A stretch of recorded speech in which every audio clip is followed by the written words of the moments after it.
And when you're talking about juggling this many frameworks, can you tell me a little bit about how the platform has made managing this a little bit easier for you? Because there's a lot that goes into it. It can be lost amongst different platforms and different controls, and it's a lot to go over. Can you tell me a little bit about how it's been simplified with our platform?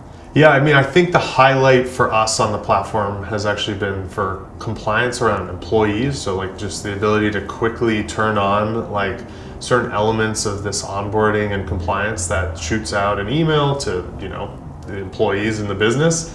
They go through the process and we're able to kind of automate that at scale.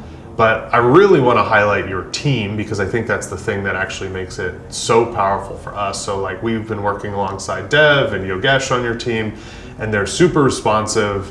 We have a Slack Connect channel with them where we're operating in real time to like get compliance documentation through, and your engineering team and product team has been really responsive. If we run into any bugs or any sort of like operational confusion, they're right on it, helping us fix problems in real time. I'd love to say that that's probably one of our biggest differentiators is our hands-on team. A lot of the times when you look at other competitors in the space, it's a drop a platform in your lap and walk away, and we really pride ourselves on being there throughout the entire process.